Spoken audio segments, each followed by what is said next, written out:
किस ख़ानदान को बचाने के लिए बैठे हुए हैं, अब मुझे कम से कम कोई यार नहीं है। जब मौका मिले, अगर आपका केस किसी अदालत में हो व्यूअर्स पाकिस्तान की, तो ज़रूर कहिएगा। अगर जज आपकी बात ना सुने, तो ज़रूर कहना है आपने कि ये अदालतें सिर्फ़ और सिर्फ़ सियासतदानों को इंसाफ़ देने के लिए बनी हैं। बिस्मिल्लाहिर्रहमानिर्रहीम, अस्सलाम वालेकुम नाज़रीन, इरफ़ान हाशमी आपको अपने इस शो में खुशामदीद कहता हूँ। व्यूअर्स, आज 8 मई 2021 हफ्ते का रोज़ है। इससे पहले हमने अपने थंबनेल्स के ऊपर तारीख लाज़मी लिखी, लेकिन इसके बावजूद आपकी बहुत सारी सजेशंस हम तक पहुँची कि तारीख आप अपनी वीडियो के शुरू में बता दिया करें ताकि वीडियोस मिक्स अप ना हो। और अब ये रेगुलर फीचर होगा ताकि लेटेस्ट इन्फॉर्मेशन आप तक पहुंचे और वीडियोस जो अपलोड हम करें उसका नोटिफिकेशन भी मिले और आप शुरू में वीडियो के देख सकें कि वीडियो नई है या पुरानी है। आज का शो बहुत ही इंपॉर्टेंट है, स्पेशल है। इसमें बहुत सारे सवालात का जवाब आपके सामने रखेंगे। इस वक्त पाकिस्तान के मीडिया पर एक ही खबर चल रही है और वह है शहबाज शरीफ की पाकिस्तान से लंदन रवानगी। और इसमें बहुत सारी डेवलपमेंट्स हुई।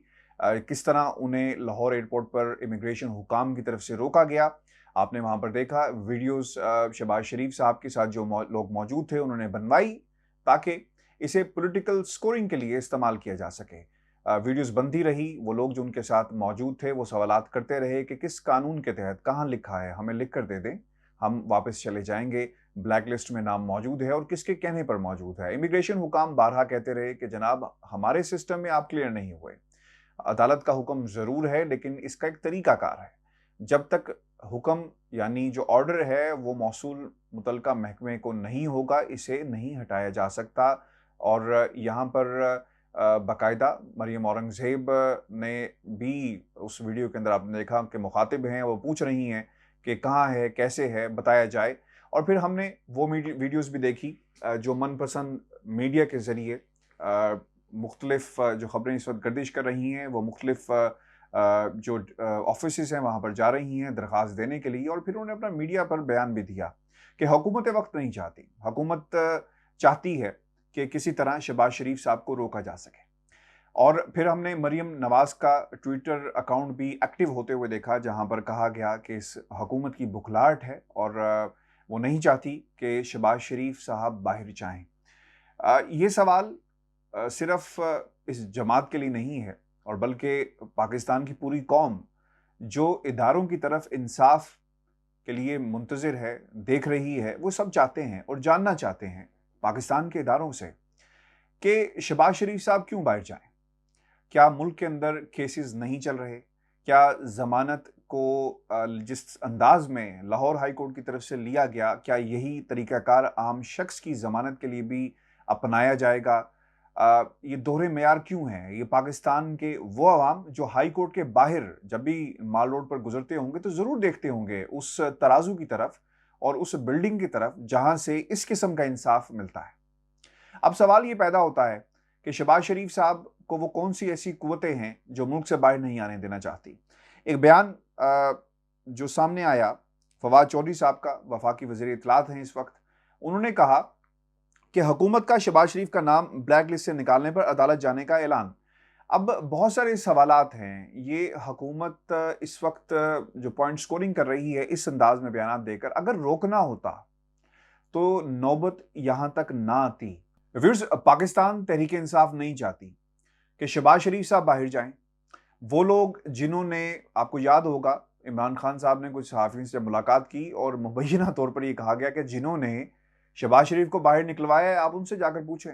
तो अब वो ताकतें जो पावरफुल कॉरिडोर्स हैं पाकिस्तान के, वो चाहते हैं कि शहबाज शरीफ साहब बाहर चले जाएं और यही डील थी जिसके नतीजे में शहबाज शरीफ साहब बाहर आए। अब कोई ये बात मानने को तैयार नहीं है, ना शहबाज शरीफ साहब खुद मानने को तैयार हैं, ना वो लोग जिन्होंने ये डील करवाई और ना वो टक्कर जो मौजूदा हुकूमत को दी जा रही है प्रेशर बिल्डअप करके उस्मान बुज़दार के मामले पर कि अगर तुम हमारी उस्मान बुज़दार की बात नहीं मानोगे तो इस किस्म का प्रेशर भी तुम पर बिल्ड किया जा सकता है। और ये एक जनरल इंप्रेशन है जो इस वक्त पाकिस्तान की आवाम जिसको देख रही है, समझ रही है और खूब जानती है। अब शहबाज शरीफ साहब मुल्क से बाहर जाना चाहते हैं। यहाँ पर बहुत सारे सवालात हैं कि जिस तरह ये इजाज़त के लिए दरख्वास्त लगाई गई और फिर एकदम से उन्हें इजाज़त मिल जाती है और फिर तारीख दे दी जाती है कि 8 मई से आप 10 हफ्तों के लिए आप मुल्क से बाहर जा सकते हैं। तो इतनी जल्दी ये सब कुछ कैसे हुआ? जिस दिन ये जुमे के रोज़ ये फैसला आ जाता है और फिर अगले दिन टेक्निकली इसको समझना बहुत ही ज़रूरी है, क्योंकि तहरीरी फैसला आज आया। अगर हुकूमत, जिस तरह फवाद चौधरी साहब ने ऐलान किया कि हम अदालत जाएंगे, तो अगर तहरीरी फैसला आएगा तो उसे चैलेंज किया जाता है। तो जब तहरीरी फैसला आया, अगले दिन इतवार का रोज़ है, तो सेटलमेंट ये थी कि जब हम आपको फैसला देंगे तो लिहाजा जहाज़ में बैठिएगा और मुल्क से चले जाइएगा। तो पीछे हुकूमत शोर मचाती रहेगी कि जनाब हमने इजाज़त नहीं दी, अदालतों से पूछें। और इस अदालत से, जहाँ से ये फैसला आया, नजवी साहब की अदालत है, इस अदालत से पहले भी शरीफ खानदान को मुतादिद बार रिलीफ मिल चुका है। तो ये सेटलमेंट पहले से हुई थी कि किस दिन फैसला लिया जाएगा और हुकूमत के पास चारा कोई ना हो इसे चैलेंज करने का। अब चूंकि एफआईए ने रोक लिया और एफआईए ने जो इतलात आ रही है कि एक और लिस्ट में शहबाज शरीफ का नाम डाल दिया गया है, तो ये मुश्किलात होंगी। अब मैं आपके सामने एक और इंफॉर्मेशन रखने जा रहा हूं। पाकिस्तान तहरीक इंसाफ के लोग इस वक्त क्या सोच रहे हैं, और दूसरी तरफ कितना ये चाहते हैं कि शहबाज शरीफ साहब मुल्क से बाहर जाएं, और इसके पीछे हिकमत क्या है। आपको याद होगा व्यूअर्स, नवाज शरीफ साहब जब मुल्क से बाहर गए तो उस वक्त भी इमरान खान साहब ने ही कहा कि गरीब के लिए कानून कुछ और है, अमीर के लिए कानून कुछ और है। और यही वो शख्स जो हाई कोर्ट के बाहर साइकिल पर रोजाना सफर कर रहा होगा, जो आम आदमी है, हमारे जैसे, आप जैसे लोग जो रोजाना high court, Lahore high court, Mall Road से गुजरते होंगे, तो राइट साइड पे जब देखते होंगे तो बिल्डिंग नजर आती होगी, तो उसमें, उस बिल्डिंग में बैठे हुए जजेस से ये सवाल उनके जहन में जरूर आता होगा कि जनाब हमारा क्या कसूर है, अमीर के लिए कानून कुछ और है, गरीब के लिए कानून कुछ और है। तो ये मामला उस वक्त भी उठाया गया था। तो उस वक्त justice chief justice of Pakistan Asif Saeed Khosa साहब ने कहा था कि ये ताकतवर का ताना हमें मत दें, हुकूमत ने क्या किया वो भी उन्हें पता है। तो उस समय भी ये बात हुई थी। तो अब भी यही बात कही जा रही है पीटीआई के हलकों के अंदर कि किसी तरह शहबाज शरीफ साहब को रोका जाए, क्योंकि मुश्किल हो जाएगा पाकिस्तान तहरीक इंसाफ के लिए फेस सेविंग करना कि इस हुकूमत के होते हुए पहले बड़ा भाई गया, फिर छोटा भाई गया, और फिर अब बातें हो रही हैं कि किसी तरह मरियम नवाज को बाहर जाने दिया जाए, क्योंकि that was the part of the deal, कि जिन लोगों ने ये डील की थी कि नवाज शरीफ को हमेशा के लिए सियासत से अलग करना है, तो इसका तरीका कार ये है कि सेफ रास्ता दे दिया जाए। और ये सेफ रास्ता नवाज शरीफ साहब के खुद कहने पर मिला कि मुझे जेल से निकालें और फिर मुझे यहां से जाने दें, बिल्कुल उसी तरह जिस माजी में वो जनरल परवेज मुशर्रफ से इस किस्म की डील्स करते रहे और उन्होंने इंटरनेशनल एस्टेब्लिशमेंट को और इंटरनेशनल प्लेयर्स को भी इसमें शामिल किया। अब यहां पर पाकिस्तान तहरीक इंसाफ के लोग कतन ये नहीं चाहते कि किसी तरह शहबाज शरीफ भी उसी रास्ते से यहां से बाहर जाएं, और एक पाकिस्तान इन लोगों के लिए एक हॉलीडे डेस्टिनेशन बन चुका है कि जब ईद आएगी तो बाहर रहना है, जब कोई तकलीफ आ जाए बाहर रहना है। लेकिन असल में वो गुफ्तगू जो शहबाज शरीफ और जो प्लान शहबाज शरीफ लेकर बाहर आना चाहते थे कि नवाज शरीफ साहब को कायल किया जाए कि किसी तरह भाईजान आप बाज आ जाएं, और ये जो तरीकाकार है, जिस तरीकेकार से मैं बाहर आया हूं जेल से, इसको अपनाया जाए, डील की जाए, हाथ मिलाया जाए, उनके दिल के अंदर क्या कुछ है अपने दिल में उसको जो है वो उतारा जाए, आंखों ही आंखों में बातें होंगी, फिर पींगे चढ़ेंगी प्यार की, तो प्यार की पींगे चढ़ाकर शहबाज शरीफ साहब तो बाहर वापस आ गए। लेकिन वो चाहते हैं कि इस प्यार की ये जो दास्तान है, इसमें नवाज शरीफ साहब भी अपना हिस्सा डालें, और ये वो प्लान था जो लेकर आ रहे थे। खैर अब उन्हें रोक लिया गया है, लेकिन कितनी देर तक रोकेंगे, सेक्रेटरी दाखिला सब दौड़े लगा रहे हैं, बाकायदा दरखास्तें दे दी गई हैं। लेकिन मैं आपको एक बात बताऊं, शहबाज शरीफ साहब अदालत का हुक्म है बाहर भेजेंगे, लेकिन इसमें कुछ इंपॉर्टेंट नुक्ते हैं। जो एफआईए कहती है वो ये कहते हैं कि वन टाइम जाने की इजाजत थी, शहबाज शरीफ साहब उसे अवेल कर चुके हैं। अब किस मुंह से शहबाज शरीफ बाहर जाएंगे, टेक्निकल बुनियादों पर इस चीज को लिया जा रहा है। इसकी भी एक्सप्लेनेशन जो है वो अदालत से रुजू शायद कर लिया जाए कि जनाब शहबाज शरीफ साहब तो इससे पहले भी बाहर गए थे, तो आपने क्योंकि वन टाइम का कहा है, तो लिहाजा शहबाज शरीफ साहब अब दोबारा किस तरह जाएंगे, ये तो सेकंड टाइम जाएंगे। तो अब इसमें भी कुछ चीजें हैं जो एफआईए वाले भी ये कह रहे हैं कि इस चीज को शायद अदालत के सामने अगर ये मैटर आगे जाता है तो उठाया जाएगा। और दूसरी तरफ तौहीन अदालत की दरखास्त की तैयारी की जा रही है, हाई कोर्ट के ऑर्डर का उस पर अमल दरामद नहीं हो सका, तो इस हवाले से भी बात हो रही है, और आजम नज़ीर तारड़ साहब भरपूर तैयारी कर रहे हैं। और आपको ये भी बता दें कि अगर ये वन टाइम का मामला उठाया जाए, क्योंकि मेरी कुछ लीगल एक्सपर्ट से बात हुई, वो ये कहते हैं कि अदालत ने कैटेगोरिकली 8 तारीख का बाकायदा उसमें कहा है कि 8 तारीख से लेकर फलां तारीख तक वो मुल्क से बाहर जा सकते हैं। तो इसमें बाकायदा अदालत ने क्लियर कर दिया है। लेकिन उस वक्त वन टाइम की क्योंकि बात हो रही थी कि वन टाइम शहबाज शरीफ साहब बाहर जा सकते हैं, तो इसकी क्लैरिफिकेशन भी आना बहुत ही ज़रूरी है। लेकिन वज़ीर दाखिला साहब भी बाहर हैं, और पीर के रोज़ अगर अदालत, जिस तरह इन्होंने ऐलान किया है कि हम DGFA का इख्तियार है वफाकी वज़ीर इत्तलात के ब्लैक लिस्ट में किसका नाम डालना है और हम अदालत जाएंगे। अगर ये बात सच्ची है और फेस सेविंग से इसका कोई ताल्लुक नहीं है, सिर्फ अपना चेहरा अगर छुपाने से इसका ताल्लुक नहीं है, कि पाकिस्तान की आवाम को क्या जवाब देंगे कि इन लोगों को बाहर जाने देते हैं जिनके खिलाफ केसेस हों, अगर वो संजीदा हैं तो पीर के रोज ये दरखास्त, इसे चैलेंज किया जा सकता है। लेकिन चांसेस बहुत कम हैं, चूंकि अगर ऐसा करना होता तो हुकूमती हलकों में कहीं ना कोई तैयारी होती, लेकिन ऐसा नहीं होगा। FIA के जरिए रखने डाले जा रहे हैं या कोशिश की जा रही है, ये सिर्फ मेरे नज़दीक एक फेस सेविंग है।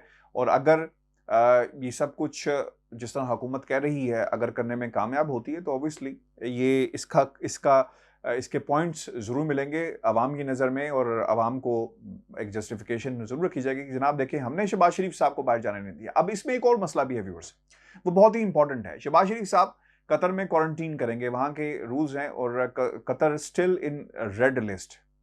कुछ लोगों ने ये भी खबरें कोट हुई कि वो कुछ इस्लामाबाद में और लाहौर में कुछ लोगों से उनकी मुलाकात हुई, बरतानवी हुकाम से वगैरह वगैरह। पता नहीं इस पर कितनी सदाकत है, क्योंकि रिपोर्ट इस अंदाज में नहीं हुई। लेकिन खैर, अगर ये मुलाकातें हुई हैं जिसमें उन्होंने कहा कि मैं बीमार हूँ लिहाजा मुझे जाने दिया जाए। लेकिन मैं आपको कानून बरतानिया के बता दूँ, वो शख्स एमरजेंसी ट्रीटमेंट के अलावा अगर लाइफ थ्रेटनिंग कोई ऐसा मसला है जिसमें जान जा सकती है, जिस तरह हवाई जहाज के अंदर किसी शख्स को हार्ट अटैक होता है, तो उसे फिल फौर हस्पताल मुंतकिल किया जाएगा, उसे मेडिकल ट्रीटमेंट दी जाएगी, उसे हस्पताल यानी क्वारंटीन नहीं लेकर जाएंगे, उसे हस्पताल लेकर जाएंगे। तो यहाँ पर शहबाज शरीफ साहब को मेडिकली ऐसी बीमारी नहीं है जो इमीडिएट लाइफ थ्रेटनिंग हो, जिसका इलाज फिल फौर होना ज़रूरी है कि जनाब उन्हें फिल फौर हस्पताल लेकर जाएं या घर जाने की इजाज़त दी जाए।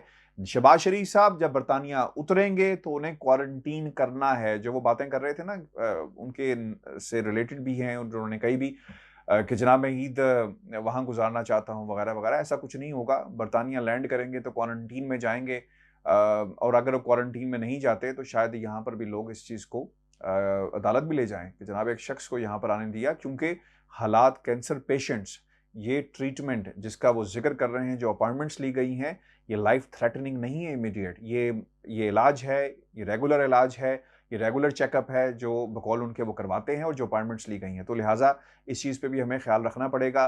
क्वारंटीन उनका बरतानिया में करना लाजमी होगा। व्यूअर्स, ये कुछ डेवलपमेंट्स हैं और शहबाज शरीफ साहब के हवाले से कि वो क्या होगा क्या नहीं होगा, जो हमने आपके सामने रखी। लेकिन मैं आपको एक बात बता दूं, FIA भरपूर कोशिश कर रही है और वो इंतज़ार कर रहे हैं। जाहिर सी बात है, शेख रशीद साहब से डायरेक्शंस तो ली जा रही होंगी कि जनाब बताएं करना क्या है, रोकें जाने दें। तो ऑब्वियसली हुकूमत की तरफ से भरपूर किस्म की जो डायरेक्शंस हैं वो हैं। ब्लैक लिस्ट में नाम से निकाल लेंगे तो शायद किसी और लिस्ट में डाल दिया जाए, और जिस तरह कह रहे हैं कि एक और लिस्ट में नाम डाल दिया गया है। लेकिन मुश्किल है अगर शहबाज शरीफ साहब बाहर गए, और ये हुकूमत के लिए मुश्किल होगा, और शायद जस्टिफिकेशन से अब काम ना चले कि अदालतों ने भेजा है, क्योंकि वो कह सकते हैं कि जनाब हम तो मजलूम हैं, हमारी तो कोई सुनता नहीं है, इन अदालतों से पूछें। लेकिन मैं आपको एक बात बताऊं, आप हमें बहुत प्यार से सुनते हैं और हमारी राय को समझते भी हैं, लोगों के साथ शेयर भी करते हैं। पाकिस्तान का अदालती निज़ाम शरीफ फैमिली ने मुकम्मल तौर पर एक्सपोज कर दिया है। वो बारहा कहते हैं ना कि ये लंदन की अदालतों से हमें इंसाफ मिला है। काबे मुसावी के मामले में मुतादिद बार उन्होंने कहा कि देखें जनाब, खर्चे की मद में उसे जुर्माना हो गया, हालांकि वो पैसे खर्चे की मद में काबे मुसावी को पे करने पड़े, कि ये लंदन की अदालतें हैं, यहाँ पर पाकिस्तान जैसा इंसाफ नहीं मिलता। दोगले मयार हैं। जब इनके हक में फैसला आ जाए तो पाकिस्तान की अदालतें इन्हें अच्छी लगती हैं और कहते हैं कि तौहीन अदालत है, शहबाज शरीफ साहब को बाहर जाने नहीं दिया जा रहा। लेकिन एक बात याद रखिएगा, पाकिस्तान की खसूसन इस अदालत को, लाहौर हाई कोर्ट को, जब भी अगर आप लाहौर में आपका जाना हो और जब भी आप गुजरें तो ज़रूर उस इमारत को देखिएगा जहाँ पर वो जजेस मौजूद हैं जो किस ख़ानदान को बचाने के लिए बैठे हुए हैं। अब मुझे कम से कम कोई यार नहीं है, जब मौका मिले, अगर आपका केस किसी अदालत में हो व्यूअर्स पाकिस्तान की, तो ज़रूर कहिएगा। अगर जज आपकी बात ना सुने तो ज़रूर कहना है आपने कि ये अदालतें सिर्फ और सिर्फ सियासतदानों को इंसाफ देने के लिए बनी हैं, आम आदमी को इंसाफ देने के लिए नहीं बनी। ज़रूर कहिएगा, डरिएगा मत, क्योंकि अब वक्त आ गया है कि ऐसी अदालतों के खिलाफ जो है वो ज़रूर आवाज़ बुलंद की जाए, जो सिर्फ़ और सिर्फ़ एक ख़ानदान को इंसाफ़ देती हैं। इनके केसेस जुमे को भी लगेंगे, हफ़्ते को भी लगेंगे और पूरी मुल्क की मशीनरी जो है उसे हरकत में लाने के लिए सब कुछ हो जाएगा। आम आदमी के केसेस का क्या होगा? 25 दिन की तारीख कम से कम मिलती है लोअर कोर्ट के अंदर, लेकिन इनके केसेस जो हैं वो इसी तरह तेज़ी के साथ चलते हैं। इंतहाई अफ़सोस का मकाम है इन अदालतों के लिए। और ये जो नए जजेस आए हैं, आप इस तारीख को याद रखिएगा और आने वाले वक्त में देखिएगा कि किस तरह नवाजते हैं नवाज खानदान को। और तारीख में सुनहरी हरूफ में, बल्कि स्याह, सुनहरी नहीं स्याह हरूफ में लिखा जाएगा इन अदालतों का जो म्यार है। अब बहुत सारे, इसकी एक मैं आपको मिसाल और भी दे दूं कि आपने डरना क्यों नहीं है। जब आप अदालतों में जाएं तो आपने क्यों नहीं डरना, आपके हक की बात है, आप जरूर कहिएगा। इसकी एक वाज़ेह मिसाल मैं आपको देता हूं।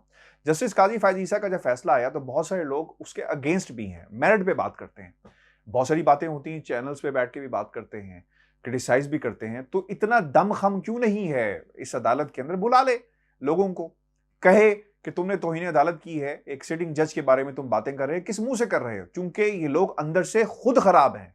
अगर खराब ना होते तो किस तरह ये क्यों नहीं बुलाते सहाफ़ियों को, क्यों नहीं सजा देते, क्यों नहीं हथकड़ियां पहनाते? इसलिए नहीं पहनाते कि उन्हें पता है कि अगर हमने इस कबीले को छेड़ा तो ये कबीला हमारा क्या हाल करेगा। तो खुदारा, जब भी आपका केस हो, किसी भी अदालत में हो, तो जरूर जज के सामने खड़े होकर हक बात करनी है और उसे जरूर यह कहना है कि जनाब हमारे केसेस को क्यों डिले किया जा रहा है, क्योंकि आप एक सियासतदान नहीं है।